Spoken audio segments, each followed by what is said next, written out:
El sol se filtraba con suavidad por las rendijas de las persianas, dibujando rayas doradas sobre la alfombra. Un olor inconfundible a café recién hecho y las tostadas untadas con la mermelada casera de fresa de mi madre me confirmaban que era una mañana más, una mañana perfecta en mi mundo perfecto. Desde mi habitación, podía escuchar el murmullo de las voces de Ricardo, mi papá, y Esther, mi mamá, en la cocina, seguido del tintineo familiar de las tazas de porcelana. Era el sonido de la rutina, el sonido de la felicidad más pura y sencilla. Me levanté estirándome, con una sonrisa en los labios. No sentía prisa, no había ansiedad, solo la certeza de que mi día comenzaría rodeada de amor. Al llegar a la cocina, papá ya estaba en su usual atuendo de oficina, aunque todavía desabrochado, mientras Esther terminaba de poner la mesa. Mónica, mi hermana, estaba sentada ya, con su cabello revuelto, riéndose de algo que papá acababa de decir. «Buenos días, princesa», la voz de papá era un abrazo cálido. Me envolvía con su brazo mientras me besaba la frente, un gesto tan habitual que casi no lo notaba, pero que cimentaba cada pilar de mi existencia. Sus ojos, los mismos ojos que yo había heredado, brillaban con un cariño y un orgullo tan palpables que me hacían sentir invencible. Nunca había dudas de que Rocío era su favorita, su niña, aquella para la que quería el mundo entero. «Hola, holgazana», Mónica se burló, pero su mueca se suavizó en una sonrisa de complicidad. Nosotras, a pesar de las típicas rencillas de hermanas, éramos uña y carne. Compartíamos secretos, risas e incluso algún que otro llanto consolado en la madrugada. «Deberías aprender del buen ejemplo de tu hermana, Mónica», bromeó mamá Esther, sirviéndome el café con una sonrisa pícara. La risa de mi madre era una melodía constante en nuestra casa, suave y siempre apacible, como un bálsamo para cualquier inquietud. El desayuno era nuestro momento sagrado. Entre la fruta fresca, los huevos revueltos y el aroma reconfortante del hogar, hablábamos de todo y de nada. Papá compartía anécdotas de su trabajo, mamá nos contaba sus planes para las plantas del jardín, y Mónica y yo, entre risas y disputas amigables, contábamos los chismes del instituto. Él siempre escuchaba con atención, asintiendo, a veces ofreciendo un consejo sabio, otras veces simplemente riendo a carcajadas con nosotras. Su apoyo no tenía fisuras. Desde pequeña, me había inculcado la creencia de que podía lograr lo que quisiera, que mi potencial era ilimitado y que él siempre estaría ahí para guiarme y cuidarme. «Rocío, eres luz pura, tienes todo para triunfar», me decía con esa fe ciega que solo un padre puede tener. Nuestra casa no era una mansión, pero rebosaba de vida y de esas pequeñas imperfecciones que la hacían perfecta. Las fotos familiares adornaban las paredes, testimonios silenciosos de innumerables veranos en la playa, navidades ruidosas y cumpleaños festejados con alegría desaforada. Cada rincón, cada mueble, cada plato de nuestra cocina, estaban impregnados de esa sensación de seguridad, de pertenencia, de que existía un lugar en el mundo donde uno siempre sería amado incondicionalmente. Sentía que el mundo entero estaba en perfecto equilibrio, que el pasado me había forjado con amor y el futuro se extendía ante mí, lleno de promesas que se cumplirían. Tenía a mis padres, mi hermana, mi mejor amigo Eduardo, un pilar constante de risas y apoyo, y la certeza de que mi camino estaba pavimentado con el afecto de quienes me rodeaban. Era invulnerable, feliz, completa. No había nubarrones en mi horizonte, solo un cielo azul infinito. Ese cielo azul infinito parecía extenderse sin fin sobre mi vida, una realidad palpable y prometedora. Mis días se llenaban con los desafíos estimulantes de la universidad. Estudiaba Derecho, una carrera que mi padre siempre había considerado noble y con un futuro sólido. Me desvivía por las leyes, por la justicia, por la lógica intrincada de cada caso. No solo era una elección profesional, era una pasión que ardía en mi interior con una fuerza imparable. Mis notas eran excelentes, me mantenía constantemente con honores en una de las facultades más exigentes de Madrid, y sabía que cada logro me acercaba más a esa visión de éxito que Ricardo y yo compartíamos, una visión que él había plantado en mi mente desde que era una niña. Mi padre, Ricardo, no solo era mi progenitor, era mi mentor, mi confesor, y el mayor impulsor de mis sueños. Cada noche, después de sus largas jornadas en la empresa, una consultora financiera que él había fundado y que crecía a pasos agigantados, consolidándose como líder en su sector, dedicaba tiempo a escuchar mis progresos, a ayudarme a desentrañar un concepto legal complejo, a revisar mis ensayos, o simplemente a charlar sobre mis aspiraciones, sus ojos brillando con un orgullo que me inflaba el pecho. Con él, cualquier reto parecía diminuto, cualquier obstáculo, superable. Rocío, no dudo que llegarás a lo más alto, me decía, con esa fe incondicional que solo un padre puede tener. Tu inteligencia es aguda como un bisturí y tu carácter firme como el roble. Esa es la combinación perfecta. Prepárate para conquistar el mundo, mi luz. Hablábamos de mi futuro como algo tangible, casi escrito en piedra, un destino glorioso y próspero. Visualizábamos juntas cada etapa, un puesto en un bufete prestigioso al terminar la carrera, la adquisición de mi propio despacho en unos años, y quizás algún día, dictando sentencias importantes o defendiendo causas que cambiarían vidas. Él visualizaba un camino para mí lleno de éxitos, de lujos discretos pero bien merecidos, y de la independencia económica que él tanto valoraba y me inculcaba. Era la imagen de la perfecta abogada, elegante, influyente, respetada. A veces, durante nuestros paseos por el Parque del Retiro los domingos por la mañana, incluso planificábamos hipotéticas estrategias legales para casos ficticios, y yo me veía reflejada en sus ojos, una extensión de su ambición y su éxito. Mi madre, Esther, siempre me animaba con su dulzura y su pragmatismo, recordándome que no me olvidara de disfrutar la vida, que el estudio era importante, pero también lo eran los momentos de alegría y conexión. Mi hermana Mónica, por su parte, celebraba cada uno de mis logros con una efusividad contagiosa, como si fueran propios, y su felicidad genuina era un bálsamo. Eduardo, mi incondicional amigo, bromeaba con que algún día sería mi primer cliente, pero su apoyo silencioso y su presencia constante eran un refugio seguro en el torbellino de mi vida académica. Aunque nuestra vida no era de ostentación desmedida, como la de algunos de los clientes de mi padre, la comodidad y la seguridad eran palpables en cada aspecto de nuestro día a día. Vivíamos en un buen barrio de Madrid, en una casa amplia y bien cuidada, con un jardín que mi madre adornaba con esmero.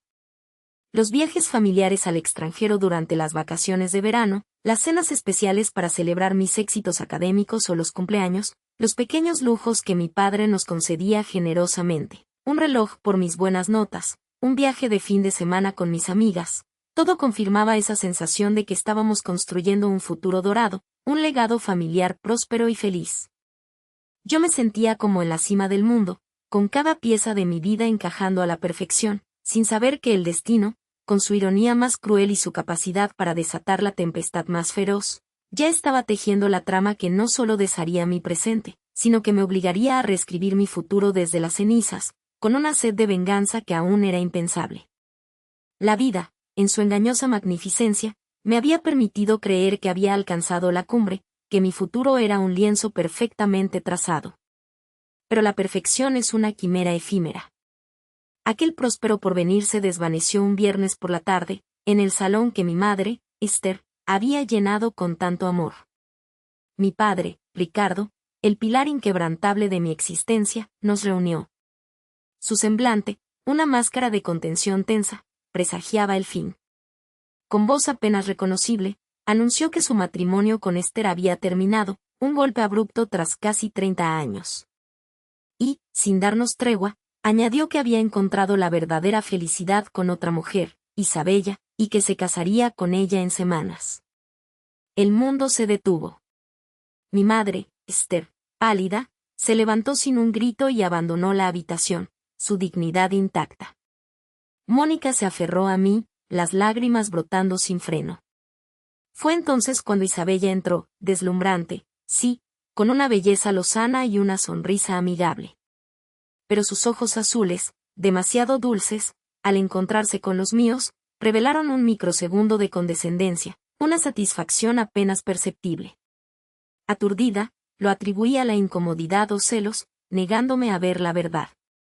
Ricardo, ya con frialdad en la voz, me miró.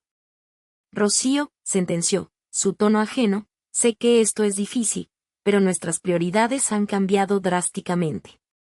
Mi vida ahora estará con Isabella. Por ende, la estructura de nuestros planes futuros también debe ajustarse. Mis planes, la matrícula en Londres, el fondo fiduciario, la herencia familiar. Todo, continuó con calma inhumana, ha sido revaluado. Es un nuevo capítulo para Isabella y para mí. Tus gastos, tus aspiraciones académicas, la ayuda para tu independencia, ya no podrán ser cubiertas de la misma manera. Debo velar por los intereses de mi nueva familia. Las palabras cayeron como losas de plomo. En lugar de consuelo, recibí una sentencia implacable. Mi padre, Ricardo, no solo había destrozado a Esther y nuestra familia, acababa de negarme todo, borrando mi futuro de un plumazo, y lo hacía para complacer a esa mujer, a Isabella, cuya mirada ahora confirmaba una burla oculta. El golpe no fue solo por la espalda, fue al corazón de mi identidad, dejándome de rodillas, pero encendiendo una chispa de fuego helado en mi interior. Mis rodillas se negaron a sostenerme. El eco de las palabras de Ricardo resonó en la sala, ahuecada y vacía, al igual que mi futuro. Mónica me había abrazado, su llanto era mi propio dolor amplificado. Isabella, con su sonrisa perfecta y mirada supuestamente amable, se había convertido en la encarnación de la burla, la justificación de mi padre. La carta llegó una mañana de otoño. Reconocí al instante el logotipo de la Universidad de Edimburgo, mi norte desde niña. La abrí con manos temblorosas. ¿Nos complace informarle que ha sido aceptada? El resto de las palabras se empañaron por la brutal colisión de mi sueño más preciado con la devastadora realidad. La suma para la matrícula, el alojamiento, los libros, una cifra astronómica que mi padre siempre había jurado proveer, un pilar inamovible de nuestro tácito acuerdo. Con la carta apretada, lo busqué en su estudio, ahora claramente invadido por toques de Isabella. Ella estaba allí, fingiendo leer una revista, pero sus oídos estaban clavados en nosotros. Papá, mi voz salió más firme de lo que esperaba, tengo esto. Le extendí la carta. Sus ojos apenas se detuvieron en ella antes de deslizarse hacia mí con una expresión distante. Ah, Rocío, dijo, con tono condescendiente, la universidad. Ya hablamos de esto. Hablamos de que mis prioridades habían cambiado, no de que mi vida entera se evaporaría. Es Edimburgo, papá. Medicina. Mi sueño. Necesito la matrícula. ¿Recuerdas lo que prometiste? Ricardo suspiró, molesto. Rocío, las circunstancias son otras. Mi enfoque ahora es Isabella y su bienestar. Los acuerdos económicos anteriores son inviables. No puedo destinar esa fortuna a tus estudios en el extranjero. Es un lujo que ya no podemos permitirnos. Su voz era plana, sin arrepentimiento. Una punzada de dolor agudo se apoderó de mí. Mi sueño, el esfuerzo de toda una vida, destrozado por la frivolidad de una mujer y la ceguera de un hombre. Miré a Isabella. La revista ahora yacía en su regazo, sus labios curvados en una sonrisa de triunfo apenas disimulada. Sus ojos irradiaban una satisfacción descarada. No lloré. Las lágrimas se habían secado, reemplazadas por un frío glacial. La desesperación se transformó en una claridad despiadada. Mi padre no solo me había negado un futuro, me había humillado, se había reído de mí a mis espaldas, con la complicidad silenciosa de esa mujer. En ese momento, la chispa de fuego helado se convirtió en una hoguera gélida. Entendí que mi camino ya no era el de un estudiante de medicina, era el de una artista meticulosa de la venganza. Solo quedaba un camino hacia adelante, pavimentado con la destrucción de su nueva vida. Él había caído en su propia trampa, sin saberlo. Y yo me encargaría de tirar de la cuerda. La cena en el comedor principal era un simulacro de normalidad. El cristal tintineaba, la porcelana resplandecía bajo las luces tenues, y el aroma a un sofisticado estofado intentaba enmascarar la tensión que flotaba en el aire, densa como la niebla. Ricardo, sentado a la cabecera, alternaba miradas mecánicas entre su plato y el rostro de Isabella, quien lo observaba desde el otro extremo de la mesa con una expresión impasible, casi pétrea. Mónica, a mi lado, removía la comida sin probarla, la incomodidad palpable en sus hombros tensos. Yo, por mi parte, sentía cada partícula de aire como una vibración de alerta. Era una cacería, y yo era la presa que se preparaba para ser cazador. No necesitaba que mi padre dijera una palabra para saber que el tema de Edimburgo, de mi futuro, o de cualquier promesa pasada, se había disuelto en el éter como un vapor insignificante. Isabella era la sombra danzarina detrás de cada una de sus decisiones, el titiritero invisible de su voluntad. Sus ojos, fríos y astutos, se cruzaron con los míos por un instante fugaz. No había hostilidad abierta, solo una calma depredadora. La satisfacción le bailaba en la comisura de los labios, apenas perceptible. El silencio se hizo insoportable, roto solo por el suave chasquido del cubierto de Ricardo contra su plato. Sentí que era el momento de acorralarlo, de obligarlo a pronunciar la sentencia final en voz alta, para que no hubiera vuelta atrás. Papá, dije, mi voz sonando extrañamente tranquila, casi plana, como si la emoción se hubiera secado dentro de mí. Necesito confirmar lo de la matrícula. El plazo final se acerca. Ricardo levantó la vista, su mirada evasiva. Rocío, comenzó, y el tono de su voz era una bofetada helada. No había afecto, ni arrepentimiento, solo un tono corporativo, distante. Sé que hemos hablado de esto. Y la verdad es que, en este momento, la familia necesita *** priorizar otras inversiones ***.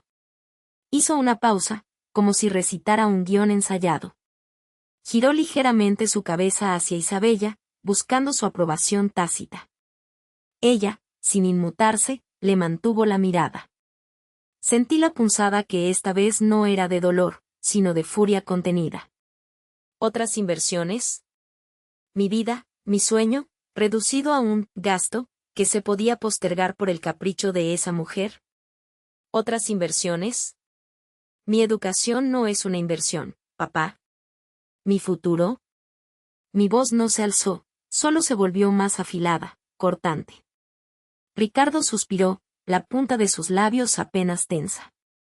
Rocío, la situación económica global es volátil. Y, francamente, a tu edad, deberías *** buscar un trabajo y ser independiente ***. Es hora de que te forjes tu propio camino, sin depender de nosotros. Sus palabras eran vagas, impuras, vacías de cualquier afecto paternal. Crueles en su desapego. Mónica, a mi lado, dejó caer el tenedor con un estrépito. Papá. ¿Qué estás diciendo? De eso no se trataba. Ella se ganó esa plaza. Pero Ricardo la ignoró, su mirada fija en mí, una pared inexpugnable. Los tiempos han cambiado, Rocío. Y con ellos, nuestras responsabilidades. Mi mandíbula se apretó. Mi visión se centró, ignorando a Mónica, ignorando la cena, la casa. Solo existían Ricardo e Isabella, unidos en su fría determinación de aplastarme. Él había caído, sí, en la trampa que ella le tendía, renunciando a su propia hija por un espejismo de felicidad. Pero no me aplastarían. Sus palabras, diseñadas para desmoralizarme, en realidad encendieron la fragua de mi resolución. Independiente, dijo. Oh, lo sería. Independiente de su afecto, de su dinero, de su traición. Y usaría esa independencia para desmantelar todo lo que él valoraba, pieza por pieza. La venganza ya no era un fuego helado lejano, era el oxígeno que respiraba. Y ellos acababan de darme la última bocanada. La mandíbula me dolía de la tensión. Me di la vuelta bruscamente, el aire de la sala pareciendo asfixiarme de repente. No pude soportar un segundo más en la presencia de Ricardo y la mujer que lo había transformado en una sombra cruel de lo que solía ser. Mónica intentó detenerme, murmurando mi nombre, pero la ignoré. Mis pies me llevaron a trompicones fuera de la habitación, subiendo las escaleras casi sin aliento, el corazón martilleando contra mis costillas. Entré en mi habitación, o lo que quedaba de ella, un santuario que ahora se sentía más como una jaula. La puerta, sin embargo, no la cerré del todo. Una pequeña rendija quedó abierta, lo suficiente para que la luz del pasillo se colara como una promesa rota. Me desplomé en la cama, el rostro hundido en la almohada manchada de lágrimas. El mundo se me venía encima. La beca, mis sueños, el futuro que había construido ladrillo a ladrillo, todo había sido demolido por un capricho ajeno, por la indiferencia fría de mi propio padre. El dolor era tan agudo que me robaba el aire, un nudo apretado en mi garganta que me impedía gritar. Te quiero, papá, susurré al vacío, la voz ahogada. Siempre te he querido. ¿Cómo pudiste hacerme esto? Esperaba el silencio, la soledad que acompañaba a la desesperación. Pero entonces, desde el piso de abajo, un sonido.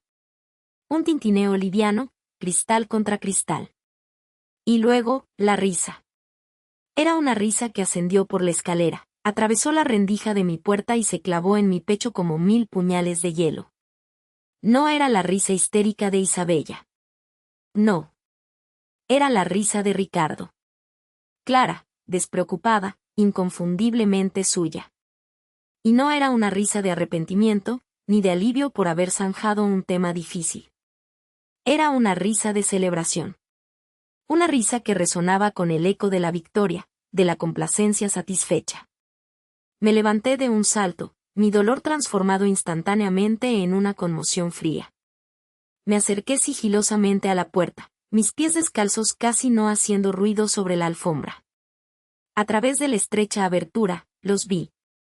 Sentados a la mesa que yo acababa de abandonar. Ricardo sostenía una copa de champán, y sus ojos, los mismos ojos que me habían mirado con tanta frialdad hacía un momento, brillaban ahora de alegría mientras brindaba con Isabella. Por nosotros, dijo él, su voz inundada de una ligereza que nunca me había permitido. Por un futuro sin cargas, Esther. Ricardo, Isabella lo corrigió con un leve reproche juguetón, es Isabella. Y luego rió, y Ricardo se unió a ella, su risa amplificándose, llenando la casa, llenando mi pecho con un veneno helado. No había pena en sus rostros. No había duda. Solo éxtasis. La risa de Ricardo era la risa de un hombre que había hecho una elección deliberada, una elección calculada, y que ahora se regocijaba en el resultado. No había sido una necesidad económica, no había sido por la volatilidad global de la que hablaba. Había sido una traición pura y dura. Una venta al por mayor de mi futuro, entregado con una sonrisa a cambio de su propia felicidad, percibida o no. Las lágrimas se habían secado en mis mejillas, reemplazadas por un frío sudor que me recorría la espalda. Mi corazón, que antes latía desbocado por la pena, ahora lo hacía con un ritmo lento y constante, un tambor de guerra en mi propio pecho. La desesperación se había consumido a sí misma, dejando en su lugar una capa de hielo sobre mi alma.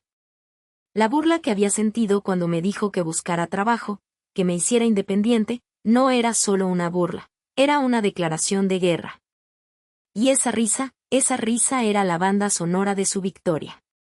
Pero se equivocaban. Se habían reído de mí, creyendo que me habían aplastado. No sabían a quién habían despertado. No sabían que lo que acababa de presenciar no era el fin de Rocío, sino el nacimiento de algo muchísimo más peligroso. Él había plantado la semilla de la venganza, y su risa era el sol que la hacía germinar. Ya no sentía el dolor de la traición, solo la fría certeza del camino que tenía que recorrer. Y sería él quien acabaría llorando. Para mí, el fondo era solo el lugar perfecto para tomar impulso. El tambor de guerra en mi pecho no tardó en intensificarse.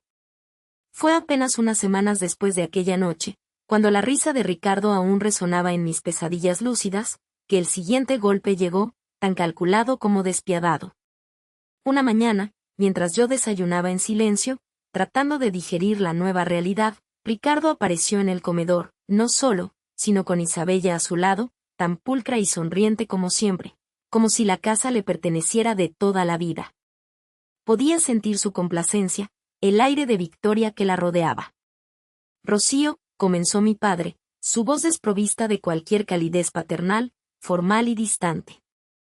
Hemos estado hablando y hemos llegado a una decisión. Isabella asintió, su sonrisa como una cuchilla afilada. Sí, querida. Ya eres una mujer adulta, es hora de que te valgas por ti misma. Mi corazón se encogió, pero la capa de hielo en mi alma me impidió mostrar debilidad. ¿De qué hablan? Logré forzar mis palabras, con un tono que pretendía ser indiferencia, pero que temblaba ligeramente con el presentimiento de la catástrofe. Es simple, continuó Ricardo, con un gesto que abarcaba la casa, como si fuera una mera formalidad. Ya no es apropiado que sigas viviendo aquí. Has terminado tus estudios, es hora de que busques tu propio camino. Te lo dije.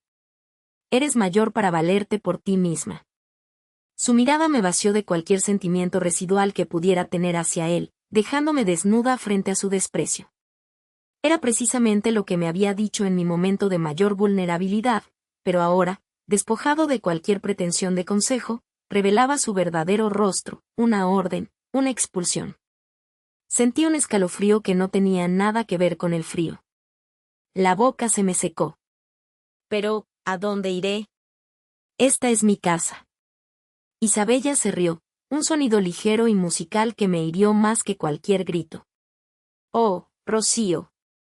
Este asterisco era asterisco tu casa. Ahora es nuestro hogar familiar. Es hora de que construyas el tuyo propio. En cuestión de días, las palabras se convirtieron en hechos brutales. Mis tarjetas de crédito, las mismas que mi padre había insistido en que usara en la universidad, fueron rechazadas una tras otra. El banco confirmó fríamente, bloqueadas por orden del titular de la cuenta principal. Mi coche, el regalo de mi madre por mi graduación, fue retirado por una grúa con un aviso de embargo, alegando deudas impagadas. Ni siquiera pude protestar.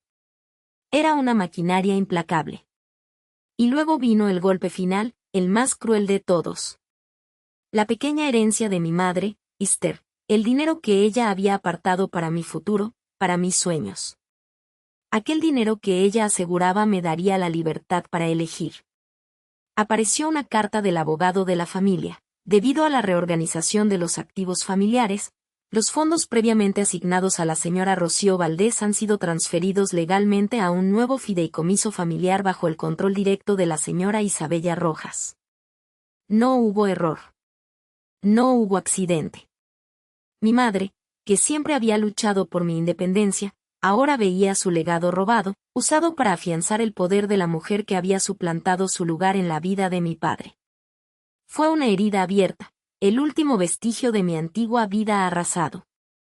Me di cuenta de que no solo me habían despojado de mis bienes materiales, sino de cualquier red de seguridad, de cualquier recuerdo tangible que me vinculara a mi pasado.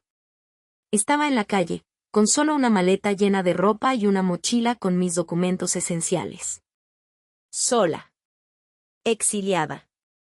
Pero en vez de la desesperación que esperaban, sentí una llama helada encenderse en lo más profundo de mí. Era un fuego que no quemaba con dolor, sino con una claridad gélida. Cada tarjeta bloqueada, cada documento de embargo, cada frase legal sobre mi herencia robada, se grababa en mi memoria como una coordenada en un mapa. Este no era el final. Este era el asterisco punto de partida asterisco. Él me había negado todo, se había reído, se había burlado.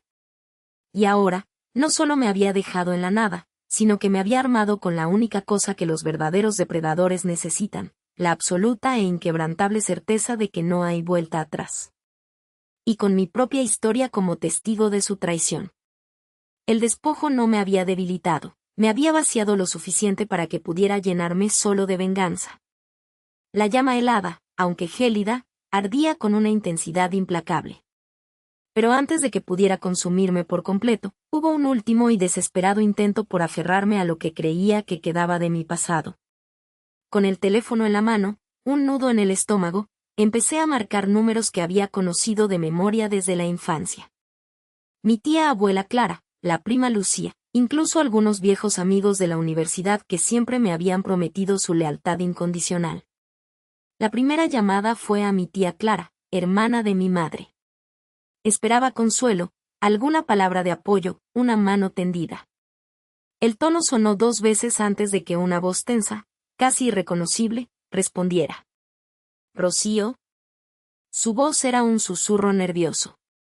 Hija, ¿cómo estás? Tía, estoy desesperada. Papá me ha quitado todo. No tengo dónde ir, no tengo nada. Necesito ayuda. Un silencio incómodo se prolongó en la línea. Pude escuchar su respiración entrecortada.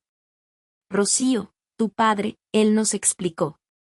Dijo que habías estado muy ingrata, derrochadora. Que era su forma de proteger su patrimonio de tus malas decisiones.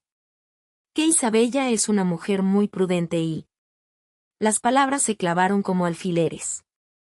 Ya había esparcido su veneno. Mi propio padre, Ricardo, no solo me había despojado, sino que había construido una narrativa, una mentira para justificar su crueldad y la de su nueva esposa, Isabella. ¿Y le crees, tía? Después de todo, ¿de la vida que le di a mi madre? Rocío, entiéndelo. Es complicado. Tu padre es un hombre influyente. Nadie quiere problemas. Lo siento mucho, cariño, pero no puedo. Tengo que colgar. Cuídate. La línea se cortó, dejando solo el zumbido de mi propia soledad. Intenté de nuevo. La prima Lucía, que solía ser mi confidente. Su teléfono mandó directamente a buzón de voz después de 2 timbres. Sabía que me estaba evitando. Luego, mis amigos más cercanos, Sofía y Marcos. Con Sofía, la historia se repitió, una voz evasiva, excusas vagas sobre malentendidos y la presión de la familia. Rocío, mi papá me dijo que no me meta en esto. Que es un asunto delicado de familias ricas y que no queremos arruinar nuestras posibilidades futuras. Lo siento. Con Marcos, ni siquiera pude hablar. Me bloqueó directamente. La influencia de los Valdés era una sombra oscura que se cernía sobre todos, asfixiando cualquier rastro de lealtad o afecto. Cada negativa era un golpe, un clavo más en el ataúd de mi antigua vida. No solo me habían quitado mis bienes materiales, mi herencia, el legado de mi madre, Esther, también me habían despojado de mi reputación, de mi nombre, de mi lugar en la sociedad. Convertida en una paria, una hija ingrata, derrochadora y conflictiva, según la propaganda de Ricardo. El mundo que conocía se desmoronaba a mi alrededor, revelando su verdadera naturaleza, superficial, cobarde, y fácilmente manipulable por el poder y el dinero. No había nadie. Absolutamente nadie. El vacío era abrumador, más pesado que cualquier pertenencia material que hubiera perdido. De pie en la calle, con solo una pequeña maleta y mi mochila, sentí el frío de una soledad absoluta. No había red de seguridad, no había hombro donde llorar, no había voz que me ofreciera consuelo. Estaba completamente sola, exiliada de todo lo que una vez consideré mío. La desesperación me arañaba el alma, pero debajo de ella, la llama helada no solo no se extinguió, sino que creció, se solidificó. Si no tenía a nadie, no tenía nada que perder. Si todos me habían dado la espalda, no había nadie a quien proteger, nadie que pudiera ser herido por mis acciones. La traición monumental de Ricardo me había arrancado de raíz, pero al hacerlo, me había liberado de todas las ataduras. Me había vaciado por completo para que solo quedara espacio para la venganza. Era un lienzo en blanco para mi ira, una furia gélida que se comprometía a no dejar piedras sin labrar en el camino de su caída. Y esta vez, no habría risas a mis espaldas. Él caería en mi trampa, de eso no tenía la menor duda. El crudo y cortante viento de la ciudad era mi nuevo compañero. El hormigón, mi nueva cama. La promesa de libertad que había sentido en un instante se transformó en la cruda y brutal realidad de la indigencia. Mis pies, habituados a los suelos de mármol y las alfombras persas, ahora arrastraban por aceras sucias, buscando refugio en la sombra de edificios indiferentes. La pequeña maleta y la mochila se volvieron una carga insoportable, pero eran mi único ancla, mi única posesión, mi testimonio silencioso de que alguna vez fui alguien. Los primeros días fueron un laberinto de humillación y desesperación. Dormí en los bancos más apartados de los parques, abrazándome a mí misma para combatir el frío, el miedo, la vergüenza. El aroma de la comida que escapaba de los restaurantes me torturaba. El sonido de las risas de la gente feliz me recordaba el abismo que me separaba de mi vida anterior. Aquella Rocío, la hija de Ricardo, la dueña de una vida privilegiada, estaba muerta. Y en su lugar, surgía alguien más, alguien que aún no tenía nombre, pero que se alimentaba del rencor. Había prometido vengarme, pero antes debía sobrevivir para poder ejecutar mi promesa. Pronto entendí que no sobreviviría sin ayuda, por más que la idea de pedirla o aceptarla me repugnara. Las noches en la calle eran gélidas y peligrosas. Me arriesgué a buscar albergues temporales, esos lugares donde la dignidad se deshilacha entre colchones viejos y el murmullo constante de otras vidas rotas. En esos espacios impersonales, aprendí a convertirme en una sombra, a no mirar a los ojos, a no llamar la atención. Cada rostro cansado reflejaba historias de infortunio, algunas peores que la mía, y eso, irónicamente, me daba una extraña perspectiva. Mi sufrimiento no era único, era parte de un ejército silencioso de desposeídos, invisibles para el mundo que mi padre habitaba. Los empleos llegaron, tan humillantes como temporales. Lavé platos en cocinas mugrientas, mis manos se agrietaban y mis nudillos se despellejaban por el jabón corrosivo y el agua hirviendo. A cambio, recibía unas pocas monedas que apenas cubrían una comida al día y el pasaje para buscar el siguiente trabajo. Fregué suelos en oficinas nocturnas, arrastrando cubos pesados, sintiendo el desprecio silencioso de los guardias de seguridad que me vigilaban con la misma indiferencia con la que inspeccionaban la basura. Repartí volantes bajo el sol abrasador, mi voz ronca de tanto repetir estribillos absurdos, mientras la gente me evitaba como si llevara una plaga. Nunca imaginé que el aire que respiraban las personas era portador de juicios tan inclementes. Oye, chica, ¿sabes fregar bien? Porque aquí no pagamos por la cara bonita, me espetó una vez el dueño de un bar de Cuarta, un hombre corpulento con una dentadura desigual, mientras mis ojos ardían de rabia contenida. Sentí la necesidad visceral de explotar, de gritarle quién era yo, de arrojarle el trapo a la cara para que se ahogara en su propia grosería. Pero mis recuerdos de Ricardo riendo a mis espaldas, la imagen de Mónica sonriendo con autosuficiencia, me detuvieron. La ira ardía, pero no salía a la superficie. Se canalizaba, se compactaba, esperando el momento adecuado para ser liberada. Cada humillación era combustible. Cada noche, al volver a un albergue o a un rincón resguardado, repasaba mentalmente mi plan. No existía aún un plan concreto, sino una convicción inquebrantable. La pobreza era una maestra cruel pero innegablemente efectiva. Me estaba enseñando el valor real del dinero, la fragilidad de las apariencias, la facilidad con la que la sociedad descarta a quienes caen. Observaba a la gente rica pasar en sus coches de lujo por las calles iluminadas, y recordaba la indiferencia despectiva de mi padre. Y con cada gota de sudor, con cada insulto soportado, con cada noche de frío y hambre, la llama helada de mi venganza crecía. No era una furia descontrolada que me llevaría a la autodestrucción, era una determinación fría y calculadora. Me estaba convirtiendo en la persona que Ricardo había creado, pero no para complacerlo ni para aceptar la derrota. Me estaba forjando en el fuego de su traición, ladrillo a ladrillo, para ser su perdición. Sabía que esta vida precaria me daría las herramientas, la resiliencia y la invisibilidad necesarias para ejecutar mi venganza. Yo no era una paria, era un fantasma. Y los fantasmas, a menudo, son los más peligrosos porque nadie los espera, nadie los reconoce. No tenían nada que perder, ellos tenían todo que perder. Y yo se lo quitaría, pieza por pieza.